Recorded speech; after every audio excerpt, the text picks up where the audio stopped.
আজ সকাল সকাল ঘুম থেকে উঠে আমার ভীষণ ভালো লাগছিল, বেশ একটা ফ্রেশ ভাইবস আসছিল। আগে আমরা সকাল সকাল ঘুম থেকে উঠে পড়তে যেতাম, তখন হয়তো আমাদের মনে হতো যে সকাল সকাল উঠতে হচ্ছে কেন, কিন্তু এখন আমরা বুঝতে পারি ওই সময়টাই আমাদের জীবনের সব থেকে বেস্ট সময় ছিল। এখন সেগুলোকে আমরা যতই মিস করি না কেন আর ফিরে পাবো না। আর এই যে ইনি গরমের জন্য এখানে শুয়ে আছে, তারপর সকালের খাওয়াটা শেষ করে আমি আবার পড়তে বসে গেলাম, কারণ আমার সামনে এক্সাম, তাই কিছু করার নেই।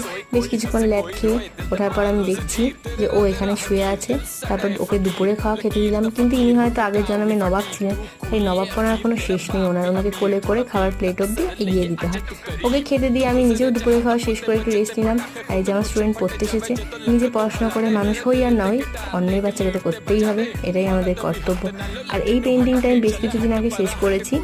এটা আমি কোনো ভিডিও ক্লিপ তখন আমার নেওয়া হয়নি, আজকে আমি নিচ্ছিলাম, তাই তোমাদের সাথে শেয়ার করলাম। কেমন হয়েছে অবশ্যই জানিও। বাই।